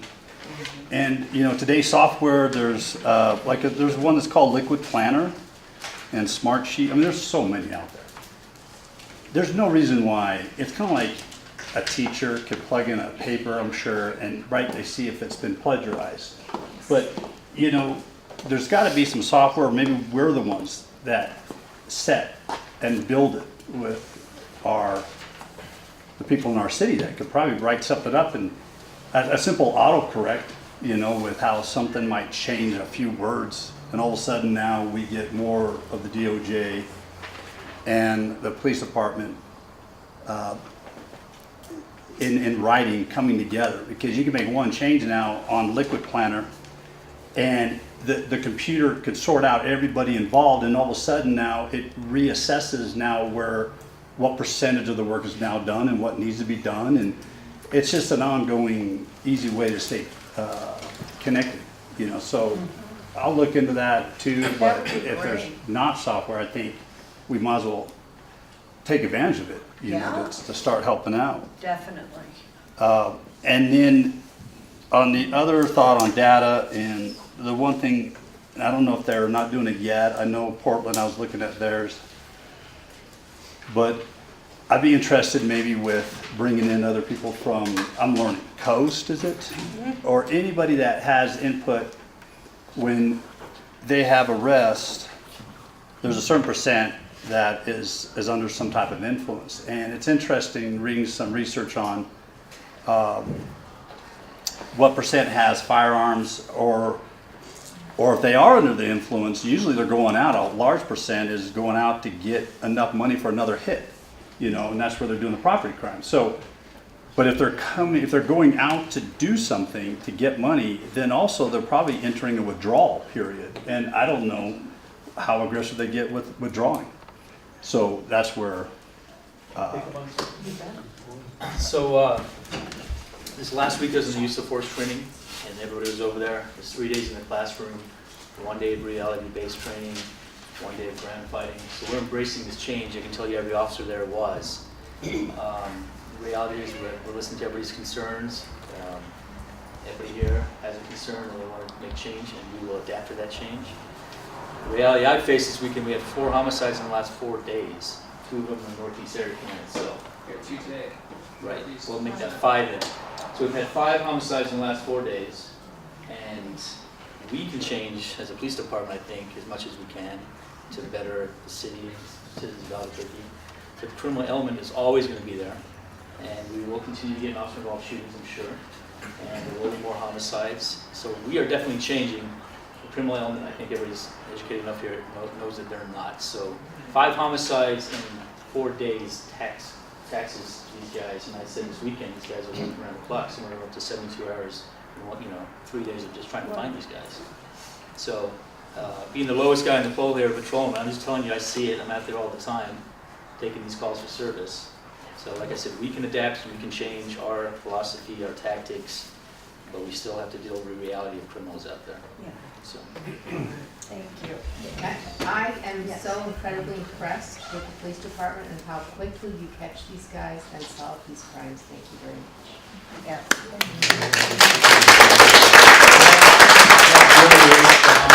I mean, I think they're at 87% clearance rate, is that about right? Which is way past. Higher than it's amazing. Are they, is homicide one of the groups that's going to be decentralized? No. No, They'll still be, they stay where they are. okay, It's all still being worked out, but they're not even consideration. okay. Well, I don't know about anybody else. We've got 5 minutes left. Anybody have any questions, suggestions? Anybody want to Yes, apply to be on the board? Yeah. Yes, Bob. Well, the basic, if I understand right, the basic mission of each of the CPCs is to participate in constructive dialogue with APD. Yes. Has either APD, we've tried to craft recommendations, some have gone forward already and so forth, so there is some communication going towards the city government. Yes. Has APD, because I'm kind of ignorant about this, APD, or particularly the city administration, aside from APD, tasked or asked the CPCs for feedback on particular topics. We'd like to hear what you think about this. Does that happen? No. So Not that I know of. So what we heard, this was part of that meeting with the chief from this week, is that, we've been passing out the policies, we've been asking people to look at it, but we haven't really given the caveat for feedback, like an actual, this is what we're looking for. So it's something to kind of, I'd like some feedback on how to best do that, whether that's maybe a survey or a question answer type sheet, like here's the new policy, what do you think of this, or how do you perceive this, or how to best communicate to gather that feedback. Because I don't want it to come across as APD instructing these councils in any way. They're supposed to be independently working on things. But there are things that we've handed out, like the new policies, or the tax plan, so the new staffing study, and that plan for what, Chief's vision of reallocated resources looks like. But then there's not really any communication in fact So the best way to do that, just in my envision from this week, might be some type of survey feedback form. But I don't want that to come across either as APD pushing an agenda on the councils. So I'd be open to feedback on how to best gather input. Certainly, surveys could be constructed so that they're not biased. Yeah. Well, Yes, Jim. from the DOJ training, we learned that we should be looking at policies. Our June training, Selena has handed us out the use of force and the camera policy. And what we're doing is we're going through and come up with some questions we have, because the reviews of those policies are due in July. So we would like our citizens to be able to tell us, what do they think about this on that? But that's something that came out of the training. As far as the guidelines, it's page 81 and 82 of the DLJ, and there's 5 lines, paragraphs. You look at materials and training. So what we do is we just look at that, and we've been trying to address the issues that was given in the DOJ settlement and get answers to that. So There are copies in the back. I actually stapled them. Good job, Amy. I did. On the lapel camera policy. So if anybody wants to have a look at that and put in their comments, we will be happy to take them and get them to the proper just make a people. comment. Yes, Lieutenant. I think it's important for you all to hear from us that we find these meetings valuable. We do.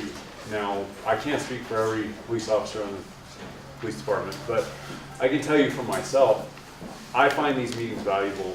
I hope that they continue. I hope that you all are able to fill your board positions and that we're able to recruit people.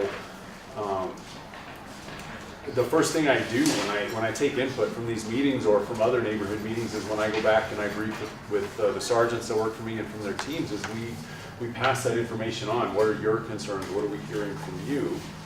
And so please don't think, because I think maybe I misinterpreted, it sounded like there was a suggestion made that somehow APD wants these things to fail. That is absolutely not true. APD does not want these things to fail. The settlement agreement, we write policy based on the settlement agreement. Now, of course, APD participated in the negotiation of the settlement agreement, and I understand that concern. But you also have to understand the Department of Justice, who found the pattern and practice issues with APD, participated in that settlement agreement, and they would not have agreed to it if they thought there were issues with it. So I encourage you to read policy and to be critical and even cynical towards what you see coming out of it, and ask questions, but understand that APD wants these changes, and we want to see you all be successful. This is not something that we're hoping to see fail. Thank you. Thank you. All right, we've got, we're a little over. Go ahead. Quick question. Quickly. Yes. You said the crime solving rate is like 87%? Homicides. Homicide. Okay. Is the West Mesa murder still being investigated? It's still open and active. There's One person on it? Yep, and then that's to be so that it's a continuous detective to increase solidarity, to make sure that the knowledge is kept through that detective. And you do have outside agencies that will look at that case, and you do have outside detectives that look at that case, but that one detective is in charge of that case. That all only? Is that his only job? No, he helps with other cold cases as well. Just 2 quick questions. Go. Any news on it? Or maybe, yeah.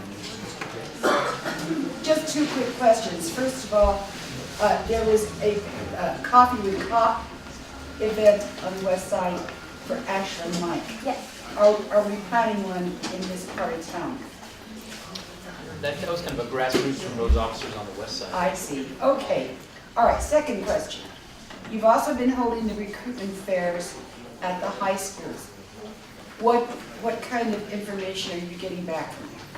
So we're pushing people, we're starting at juniors because we can get to them a little bit more early, and we can get them involved in our Career Enrichment Center, which has a specific class for public safety aides. So we've seen enrollment in that have more interest. We won't know until the actual fall when people register, but it's kind of just spreading the word about that program right now. We do have, I want to say it's 16 PSAs seated for this next PSA class. But I'm not, don't quote me yet on that number because we just briefed like 3 weeks ago and that's what pops in my head at this moment. But it's 8 o'clock at night and I'm not 100% on it right now. But we're gaining interest there too. All right, thank you. Thank you all so much for coming. We so appreciate it. Good meeting, eh? Good meeting. Thank you. What's that? How do you say it? Is it? I didn't mean 20%.